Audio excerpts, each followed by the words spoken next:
মুখ বন্ধ করে দিবি, বান্দা তোরা হাত কথা বল। ভাইজান, এই বডি সৃষ্টি করেছেন আমার আল্লাহ, আমাকে আপনাকে তৈরি করেছেন আল্লাহ। আল্লাহর হুকুম অনুযায়ী প্রত্যেকটা অঙ্গ প্রত্যঙ্গ কথা বলবে, হাত কথা বলবে। আল্লাহ গলদার এমন কোনো কুকর্ম নাই যাই হাত দ্বারা করে নাই। মানুষের মাল ছিনতাই করেছি, রাস্তায় দাঁড়াইয়া ড্যাগার বুকে লাগাইয়া পরের সম্পত্তি কেড়ে নিয়েছে, সন্ত্রাসী কর্মকাণ্ড করেছে, রাতের গভীরে চুরি করেছি, এমনকি বিনা দোষের ব্যক্তিকে ফাঁসির কাস্টে ঝুলাইছে।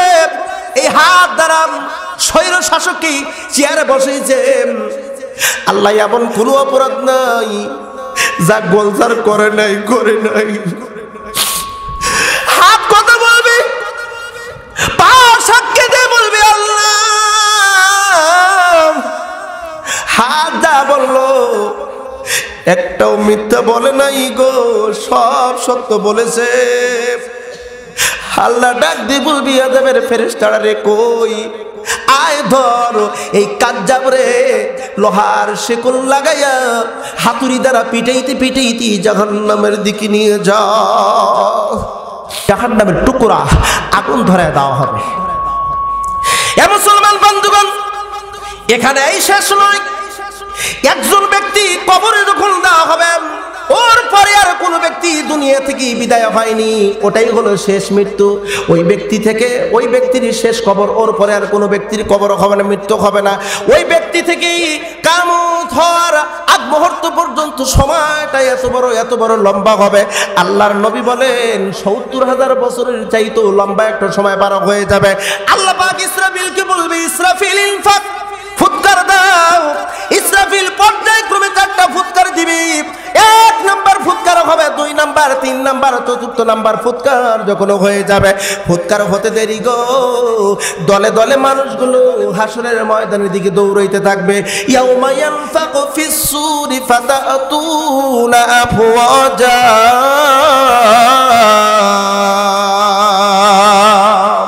ফুৎকার দিতে দেরি, দলে দলে মানুষগুলো হাসরের ময়দানে চলে যাবে। আমার রবের ডাক দিয়েছেন কে? ডাক দিয়েছেন দয়াল আমারে, থাকবো না আর বেশি দিন এই দুনিয়ার মাঝারে। ডাক যখন রব দেবে, আল্লাহর ডাক অস্বীকার করার মতন একটা লোক থাকবে না। সবাই দৌড়ে দৌড়ে দৌড়াইতে থাকবে, দৌড়। সবাই উপস্থিত হাসরের ময়দানে। খেলা আছে। আমগো কিছু কিছু মানুষের মুখ যায় কথা বলে, আহা তুমি বলো খেলা হবে। হ্যাঁ খেলা একটা আছে, কথা বলেন। খেলা আছে না? সব মানুষ একত্রিত, সব উপস্থিত। আল্লাহ পাক ছোট্ট একটা হুঙ্কার দিবে, বলবেন লিমানিল মুলকুল ইয়াউম, আজকে রাজত্ব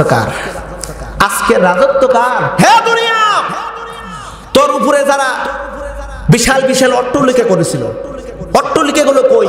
পাহাড় কই? বড় বড় বৃক্ষগুলো কই? হে দুনিয়ার মানুষেরা এখন বলো কই আজকে রাজত্ব কার? হামান, ফেরাউন, সাদিদ, সাদ্দাদ, তোরা কই আজকে রাজত্ব কার? আল্লাহ যখন এমন একটা হুঙ্কার দেবেন, এমন একটা শব্দ যখন বলবেন, কারণ আল্লাহ কাহার রূপ ধারণ করে যখন এমন শব্দ বলবেন, সেই সময়কার অবস্থান কেমন হবে? ইয়াউমা ইয়াকুমুর রূহু ওয়াল মালাইকা, ইয়াউমা ইয়াকুমুর রূহু ওয়াল মালাইকাতু সাফফান লা ইয়াতাকাল্লামুনা ইল্লা মান আযিনা লাহুর রহমান ওয়া ক্বালা সাওয়াবা। আল্লাহ এমন হুঙ্কার দিতে দেরি, রুহুল আমিন জিবরাইল সহ সমস্ত ফেরেশতা দণ্ডায়মান, কেউ কোনো কথা বলবে না, কথা বলার কোনো অপশন থাকবে না, সুযোগ থাকবে না। রুহুল আমিন জিবরাইল আরশে আজিমের খুঁটি ধরে কাঁদতে থাকবে আর বলবে রব্বি সাল্লিম, রব্বি সাল্লিম, আমার রব আমাকে ইবাদত করো। আল্লাহ এমন শব্দ বলবে লিমানিল মুলকুল ইয়াউম, জিবরাইল আরশে আজিমের খুঁটি ধরে থরথর করে কাঁপতে থাকবে আর বলবে রব্বি সাল্লিম, ও গো রব আমাকে তুমি হেফাজত করো, আমাকে তুমি হেফাজত করো। এমন কঠিন দিন, এমন একটা সময় সবার জীবন আসবে ভাইজান, কেউ কোনো কথা বলবে না। হঠাৎ করে একটা আওয়াজ আসবে, লিল্লাহিল ওয়াহিদিল কাহ্হার। আজকে রাজত্ব পরাক্রমশালী একজন, তিনি কে? জোরে বলতে হবে, তিনি কে? আজকে যারা দুনিয়ার ক্ষমতা নিয়ে বাড়াবাড়ি করতেছি, ঠেলাঠেলি করতেছি, ক্ষমতার বাহাদুরি করে অন্যায়ভাবে বিনা দোষের ব্যক্তিকে জেলের ভিতর ঢুকাইতেছি, অন্যায়ভাবে বিনা দোষের ব্যক্তিকে ফাঁসির কাষ্টে ঝুলাইতেছি, অন্যায়ভাবে অন্যের মাল সম্পদ আমি নিজের মনে ভোগ করে রাখতেছি। শুনে রাখো ক্ষমতাধর ব্যক্তিরা, শুনে রাখো, তোমাদেরও কিন্তু খবর আছে, সামনে বেশি দিন নয়, অতএব এখনো সময় আছে, সাবধান হয়ে যাও, ফিরে আসো, ফিরে আসো, নইলে কিন্তু তোমাদের কপালে এমন অমাবস্যার কালো ঘন কাটা এক অন্ধকার রাত আসবে, এটা কাটানোর কোনো সুযোগ থাকবে না। অনেক লম্বা চড়া কথা, হাসরের ময়দান বিশাল সময় পার হয়ে যাবে, কেউ সুপারিশ করতে পারবে না, কেউ সুপারিশ করতে পারবে না। একমাত্র সুপারিশ করার জন্য রাহমাতুল্লাহ আলামিনের কাছে যাবে, সমস্ত নবীগণের কাছ থেকে ঘুরে এসে নবীজির কাছে আসবে। আল্লাহর নবীজি মাকামে মাহমুদ নামক জায়গায় অবস্থান করবেন, সেজদায় পড়ে যাবেন, কত সময় পার হয়ে যাবেন, লম্বা সময় সেজদা দিবেন। আমার আল্লাহ ডাক দিয়ে বলবেন, হাবিব আর দেরি করবেন না, সেজদা থেকে মাথা উঠুন, আপনি যাকে ইচ্ছা তাকে সুপারিশ করে জান্নাতের দিকে নিয়ে যান।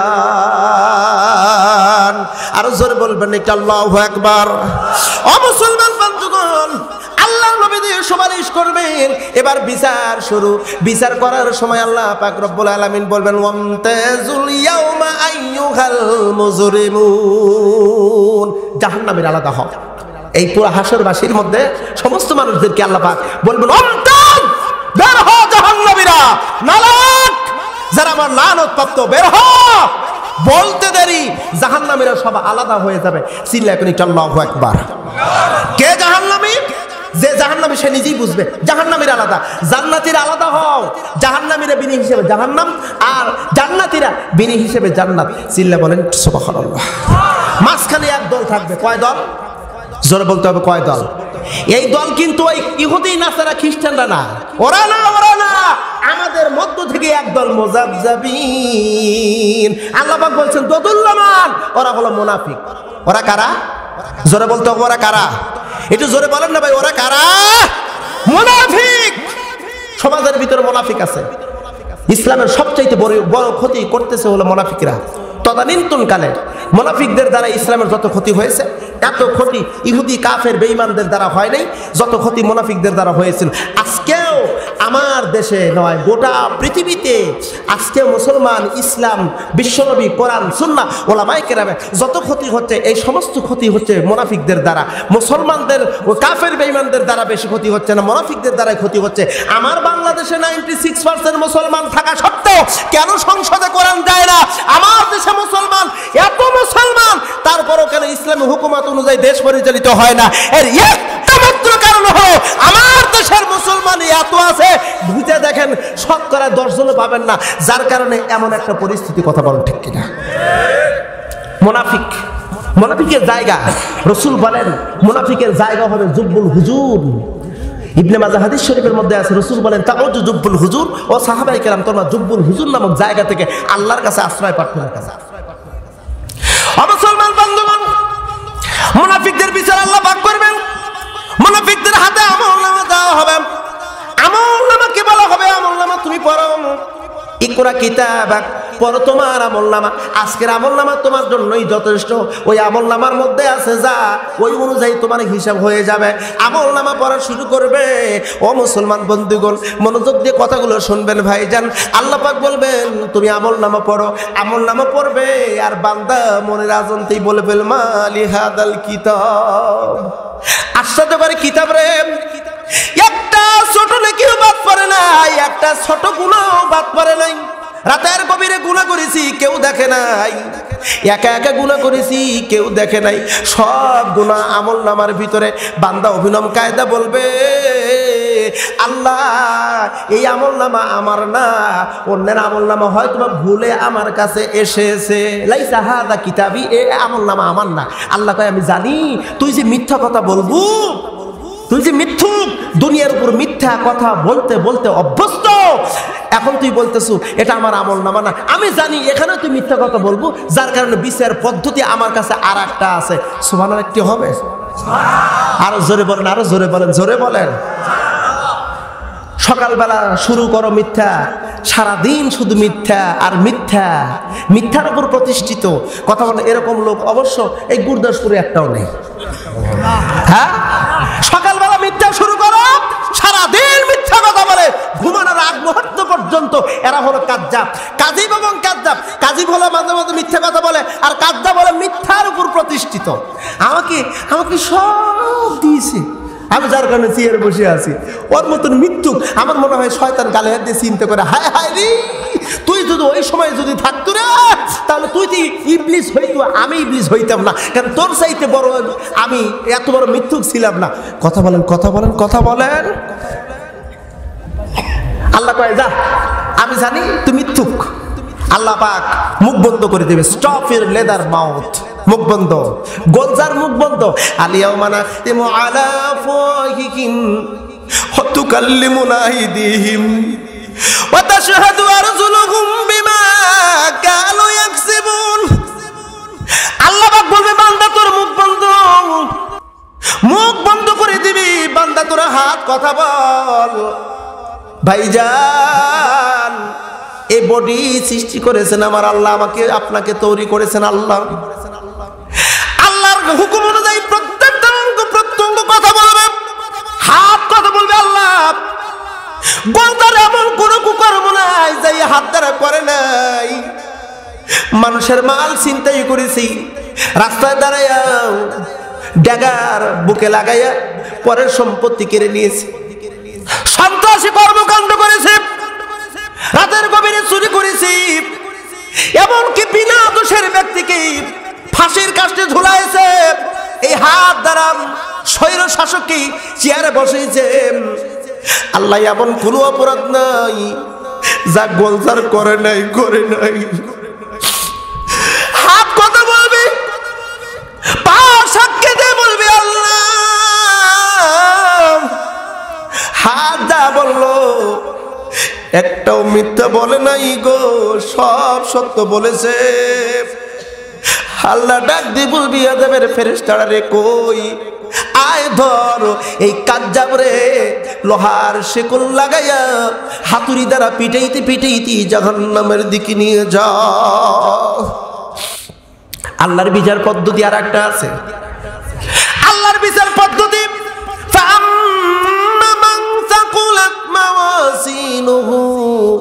فهو في عيشة راضية وأما من خفت موازينه فأمه هاوية। নেকির পাল্লা ভারী, বান্দা জান্নাতি। নেকির পাল্লা কম, গুনার পাল্লা বেশি। আল্লাহ বলবে তুই জাহান্নামী। গুনাহ যদি বেশি হয় জাহান্নামের ভিতর দিবেন কে? আরো জোরে, আরো জোরে, আরেকবার বলুন কে? তাহলে ওই গুনাহ থেকে মুক্ত হওয়া দরকার আছে না নাই? আরেকবার বলুন দরকার আছে না নাই? কিভাবে গুনাহ থেকে মুক্ত হব? আসুন কোরআনুল কারীমের সূরা আল ইমরান আয়াত নাম্বার 133, ওয়াসারিউ ইলা মাগফিরাতিম মির রাব্বিকুম ওয়া জান্নাতিন আরদুহাস সামাওয়াতু ওয়াল আরদু ওয়াইদ্দাতুল লিল মুত্তাকিন।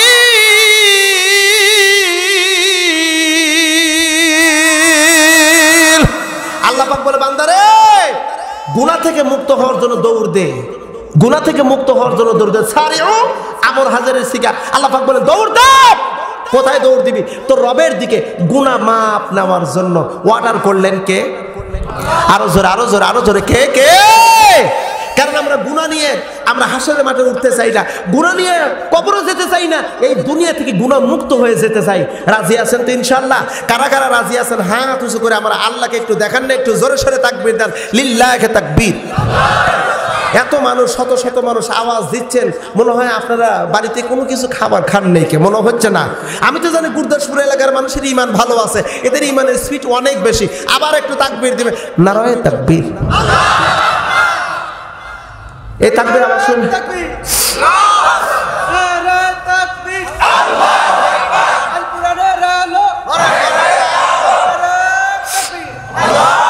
ভাইজান আল্লাহ পাক বলেন দৌড় দাও গুনাহমুক্তর জন্য, নিজের গুনাহমুক্তর জন্য রবের দিকে দৌড়াও। কার দিকে দৌড়াতে হবে?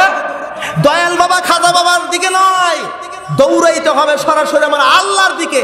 প্রশ্ন যদি করেন আল্লাহ তোমার দিকে দৌড়াবো, কোন রাস্তা আছে নাকি যেই রাস্তা দিয়ে যদি যাই গুনাহমুক্ত হয়ে যাব? আল্লাহ বলে হ্যাঁ হ্যাঁ একটা রাস্তা আছে রে, ওই রাস্তা অবলম্বন যদি করিস আমি তোর জিন্দেগির গুনাহ মাফ করে দেব। আল্লাহকে যদি প্রশ্ন করেন আল্লাহ বলে দাও কোন রাস্তা অবলম্বন করব, অবলম্বন করলে জিন্দেগির গুনাহ মাফ হয়ে যাবে। সূরা আল ইমরান আয়াত নাম্বার 31 আল্লাহ পাক বললেন কুল ইন কুনতুম তুহিব্বুনাল্লাহ ফাত্তাবিউনি ইউহিব্বুকুমুল্লাহ ওয়া ইয়াগফির লাকুম যুনুবাকুম আল্লাহু গফুরুর রহিম। আল্লাহ বলেন নবী আপনি বলুন তোমরা যদি আল্লাহকে ভালোবাসো, বলুন তো কাকে ভালোবাসার কথা বললেন? আল্লাহকে যদি ভালোবাসো, এই শব্দটার ব্যাখ্যা যদি আমি করতে চাই, আল্লাহকে ভালোবাসা, আল্লাহকে ভালোবাসা কি? আল্লাহকে ভালোবাসা কাকে বলা হয়? ভালোবাসা কত প্রকার? এই একটা শব্দের উপর যদি ব্যাখ্যা করি আর 2 ঘন্টা সময় লাগবে, ওইদিকে আমি যাব না। আল্লাহ বলেন নবী আপনি বলুন গো যারা তোমরা আল্লাহকে ভালোবাসো ফাত্তাবিউনি আমি রাসূলকে অনুসরণ করো। আল্লাহু আকবার, আর জোরে কর একটু আল্লাহু আকবার। ফাত্তাবিউনি, ফাত্তাবিউনির ব্যাখ্যায় তাফসীর রুহুল মানির মধ্যে আছে তাবাউন থেকে ফাত্তাবিউনি, তাবাউন শব্দের অর্থ হলো দেখে দেখে অনুসরণ করা। আমার রাসূলকে দেখে দেখে অনুসরণ করতে হবে। কি কি অনুসরণ করতে হবে? আমার নবীজির চরিত্র, আমার নবীর আদর্শ যা যা আছে সেইগুলো অনুসরণ করতে হবে। আজকে আমাদের সমাজের ভিতরে নবীর অনুসরণ আছে। নবী মাথায় টুপি দিয়েছি, আমরা টুপি মাথায় দেই। মুখে দাঁড়িয়ে আছিল নবীজির, আমাদের মুখেও দাঁড়িয়ে আছে। রসুল ঢিলে ঢালা পোশাক পরতো, আমরাও ঢিলে ঢালা পোশাক পরি। রসুল খাবার শেষে মিষ্টি খেয়েছেন, আমরাও মিষ্টি খাই।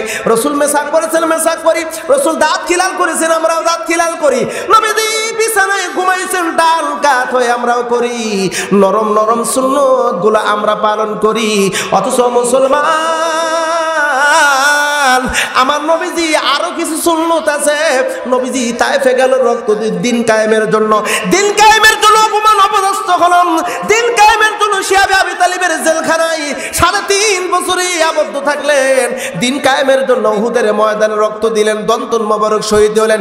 এমনকি আল্লাহর নবীজি তিনি রাষ্ট্রপ্রধান ছিলেন। ও মুসলমান, ওই সুন্নতগুলো আমাদের সমাজের ভিতরে কায়েম নাই। কথা বলেন, কথা বলেন। আমাদের ভিতরে ওই শক্ত সুন্নতগুলোর আমাদের আমল নাই। নরম নরম সুন্নতগুলো পালন করি, অথচ আমরা নিজেদেরকে আশেকে রাসূল বলে দাবি করি। আমরা বলে নবীজির অনুসরণ করি। আল্লাহ পাক বলে নবী বলে দিন যারা আমার অনুসরণ করবে আমি আল্লাহ তাদেরকে ভালোবাসবো। ফাত্তাবিউনি ইউহিব্বুকুমুল্লাহ, যারা আপনাকে ভালোবাসবে আমি রাসূল, আমি আল্লাহ তাদেরকে ভালোবাসবো। সুবহানাল্লাহ হবে না? আপনাকে যারা অনুসরণ করবে আমি আল্লাহ তাদেরকে ভালোবাসবো। আল্লাহ যদি কাউকে ভালোবাসে তার কপাল ভালো নাকি মন্দ? এত ধীরে বললেন, কষ্ট হচ্ছে, জোরে বলুন। ভালো নাকি মন্দ? 100% ভালো। কিরকম ভালো? আমি একটু এভাবে এক্সাম্পল দেই। মনে করেন এইটা হলো নাটোর জেলা, গুরদাসপুর উপজেলা, পার গুরদাসপুর গ্রাম। এই গ্রামের মনিরুল ইসলামকে প্রধানমন্ত্রী শেখ হাসিনা ভালোবাসে। এই খবরটা বাইদি ভাই এলাকার ভিতরে ছড়ায় গেছে যে তোমরা কি জানো প্রধানমন্ত্রী তাই মনিরকে খুব ভালোবাসে, খুব ভালোবাসে। ওর সাথে কথাবার্তা বলতে হলে হুঁশ জ্ঞান নিয়ে কথা বলো, ওর সাথে কিন্তু খারাপ আচরণ করা যাবে না। খারাপ আচরণ করবে তো প্রধানমন্ত্রীর কানে যদি একবার যায় তাহলে কিন্তু তোমার খবর আছে। কথা বলেন না, কথা বলেন, এরকম হবে না ভাই? আর যদি প্রধানমন্ত্রী কাউকে যদি ভালোবাসে, তার কপাল খুলে যাবে। কেন কপাল খুলে যাবে? কিছু দিতেও তো পারে কোনো এক সময়। এ মুসলমান বন্ধুগণ, আল্লাহ পাক যদি কাউকে ভালোবাসেন, আল্লাহ বলেন শুধু ভালোবাসবেই না, আমার দেওয়া সবচাইতে বড় হাদিয়া, ইয়াগফির লাকুম যুনুবাকুম, ইয়াগফির লাকুম যুনুবাকুম, বান্দার জিন্দেগীর গুনাহ আমি maaf করে দেব। যদি রাসূলের অনুসরণ করেন, আমরা যদি গুনাহমুক্ত হতে চাই, নবীজির আদর্শ অনুসরণ করব, জিন্দেগীর গুনাহ maaf করে দিবেন কে? এই আয়াতের ব্যাখ্যা বলতে গেলে অনেক সময় লাগবে, যাব না ভাইজান। এর পরের স্টেপে আসি। আল্লাহ পাক বলেন ওয়া জান্নাতিন আরদুহাস সামাওয়াতু ওয়াল আরদ। সিল্লা এখন এটা আল্লাহু আকবার। আল্লাহ পাক বলেন ওই জান্নাতের দিকে দৌড় দাও, যেই জান্নাতের প্রশস্ততা হলো এই দুনিয়া থেকে প্রথম আসমান বরাবর। প্রথম আসমান, জরবন কোন আসমান? হাত উঁচু করে বলেন কোন আসমান? প্রথম আসমানের দিকে, প্রথম আসমানের মতন বিশাল বিস্তীর্ণ একটা জান্নাত। এখন প্রশ্ন করি, প্রথম আসমান কত দূরে? আসলে আমরা একটু বিজ্ঞান নিয়ে গবেষণা করি। কোরআনুল কারীমের ভিতরে বিজ্ঞান কি বলে আর কোরআন কি বলে? ইয়াসিন ওয়াল কোরআনিল হাকীম। এই কোরআন হলো বিজ্ঞানময় কোরআন। কথাটা কার? আরো ধীরে বলেন, কথা কার? এই কোরআন হলো বিজ্ঞানময় কোরআন। আজ থেকে 1400 বছর আগে আমার নবী সেই সময় বলে গেছেন, আর আজকের বিজ্ঞান এটা প্রমাণ করছে। কি প্রমাণ করেছে? বিজ্ঞানীদের থিওরিটি হলো, বিজ্ঞানীদের থিওরিটি, তাদের থিওরিটি এই চন্দ্র, সূর্য, গ্রহ, উপগ্রহ এগুলো কিনে তারা একটা গবেষণা করেছে। গবেষণায় তারা বলেছে যে এই পৃথিবী থেকে খুব যে একটা দূরে এই চন্দ্র সূর্যগুলো আছে তা নয়, বরং পৃথিবীর একদম নিকটে। কোন নিকটে? আল্লাহ পাক বললেন ওয়ালাকাদ যায়্যানা সামাআদ দুনিয়া বিমাসাবিহা। পৃথিবীর একদম নিকটে চন্দ্র, সূর্য, গ্রহ, উপগ্রহগুলোকে আমি আল্লাহ মুক্তামালার মতন সেট করে রেখে দিয়েছি। যেরকম সুবহানাল্লাহ। বিজ্ঞানীদের ধারণা হলো এই পৃথিবীর চাইতে সূর্য হলো 13 লক্ষ গুণ বড়। কয় লক্ষ গুণ বড়? 13 লক্ষ গুণ বড়। আর সূর্যের চাইতে এক একটা তারকা কোটি কোটি গুণ বড়। কত তারকা আছে এর হিসাব নাই। রসুলকে জিজ্ঞাসা করা হয়েছিল, রসুল বলেছিলেন তারকা কত আছে কেউ গুণে শেষ করতে পারবে না। তবে কেউ যদি সমুদ্রের বেলাভূমিতে দাঁড়ায় বালু কণা যদি গুনতে পারে, সম্ভব হবে না, তারপরে যদি গুণে শেষ করতে পারে, আল্লাহর কত তারকা আছে, কত তারকা তৈরি করেছেন এর হিসাব কোনোদিন করতে পারবে না। সিল্লাকুন সুবহানাল্লাহ। এটা একদম পৃথিবীর নিকটে। তাহলে আসমান কত দূরে? আসমান কত দূরে? বিজ্ঞান প্রমাণ করছে যে পৃথিবী থেকে 500 আলোকবর্ষ মাইল রাস্তা হলো এই পৃথিবী থেকে প্রথম আসমানের দূরত্ব। আলোকবর্ষ কি? আলোর গতিকে তারা নির্ণয় করে বলেছে আলোর গতি হলো সেকেন্ডে 1,82,000 বর্গ মাইল আলোর গতি। 1 সেকেন্ডে 1,82,000 বর্গ মাইল যাবে। জোরে করেন একটু আল্লাহু আকবার। তাহলে 1 সেকেন্ডে যদি 1,82,000 বর্গ মাইল যায়, 1 মিনিটে কত কিলো যাবে? 1 ঘন্টায় কত কিলো যাবে? 24 ঘন্টায় কত কিলো যাবে? 1 মাসে কত কিলো যাবে? 6 মাসে কত কিলো যাবে? 1 বছরে কত কিলো যাবে? 100 বছরে কত কিলো যাবে? এরকম 500 বছর বিরামহীন ভাবে আলো যদি ছোটে যত রাস্তা অতিক্রম করবে, এতটুকু রাস্তা হলো এই দুনিয়া থেকে প্রথম আসমান বরাবর। জোরে বলেন সুবহানাল্লাহ। আল্লাহর হাবিব বলেন একজন দুর্বল ইমানদার ব্যক্তিকে এরকম পৃথিবীর 70,000 গুণ পৃথিবী সমপরিমাণ একটা জান্নাত দান করবে। এত বিশাল বিস্তীর্ণ জান্নাত। বলতে পারেন হুজুর এত বড় জান্নাত কেন দেবে আমাদেরকে? কারণ আমরা যারা পুরুষ আছি, পুরুষদের ব্যাপারে কোরআনুল কারীমের একটা আয়াত আছে, ওই আয়াতকে বলতে গেলে অনেক সময় লাগবে। আল্লাহ পাক জান্নাতের ভিতর বউহাট লাগাবেন। জান্নাতি ব্যক্তিকে বলবে যাও তুমি বউহাট থেকে বউ কিনে নিয়ে আসো 1000। জোরে বলুন কয় হাজার? আমি তাফসীর থেকে বলতেছি, একটা মুখ বানাওয়াটি কথা না। 1000 বউ কেনার অথরাইজেশন দেওয়া হবে, চলে যাবে বউ কিনতে যাবে 1000। জোরে বলুন কয় হাজার? 1000 বইয়ের এক একটা বইয়ের জন্য এক একটা ফ্ল্যাট থাকবে। 1 মাস চলে গেছে, আবার আল্লাহ ডাক দিয়ে বলবে বান্দা তুই যা 1000 নিয়ে আয়। তাহলে আগের গুলো কি তালাক হয়ে যাবে? আল্লাহ বলবে না, ওগুলো থাকবে, আবার 1000 নিয়ে। প্রতি মাসে 1000 করে বউ কেনার অথরাইজেশন দিবেন কে? এত ধীরে বললেন, জোরে বলেন কে? এই জন্য জান্নাত বড় দিবেন আল্লাহ পাক। ওই জান্নাতের দিকে দৌড় দাও। প্রশ্ন করি আল্লাহ, ওই জান্নাত কাদের জন্য প্রস্তুত করা হয়েছে?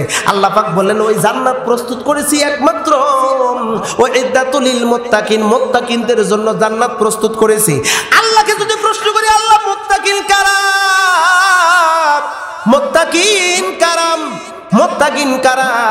ও মুসলমান বন্ধুগণ, মুত্তাকিনের প্রশ্ন যদি করেন, আল্লাহ পাক কোরআনুল কারীমের সূরা আলে ইমরানের এরপরে আয়াতে বললেন, আল্লাযীনা ইউনফিকুনা ফিস সাররাই ওয়াদ দাররাই, যাদের সম্পদ আছে অথবা সম্পদ নাই, এই অবস্থায় যারা দান সদকা করবে তারা মুত্তাকিন হবে। কার কথা?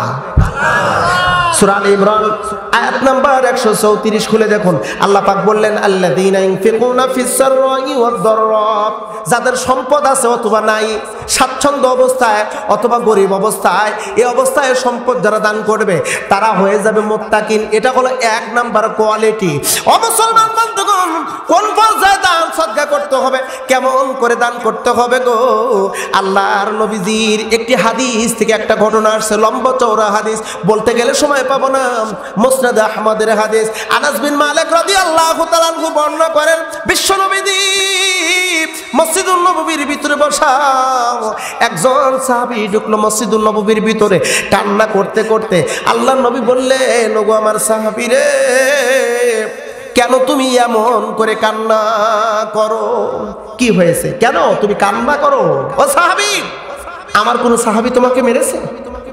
তোমাকে কেউ মেরেছে? তুমি আমাকে বলো। সাহাবীটি বললেন, ইয়া রাসূলুল্লাহ, আপনার কোন সাহাবী, আমার কোন সাহাবী ভাই মারে নাই, আমাকে মেরেছে ইহুদি। হুজুর বললেন, কেন তোমাকে ইহুদি মারলো? এই সাহাবী বললেন, ইয়া রাসূলুল্লাহ, আপনি তো জানেন ইহুদি পল্লীর ভিতরে একটা কূপ আছে, ওই কূপের পানি হলো মিঠা পানি, পানিটা খুবই পরিষ্কার পানি, এত সুন্দর পানি।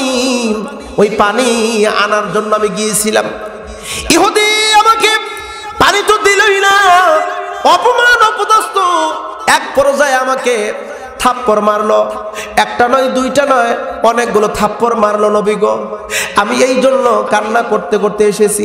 আপনারা বলুন তো ভাইজান, ইহুদিরা মুসলমানদেরকে ভালো চোখে দেখে নাকি শত্রু চোখে দেখে?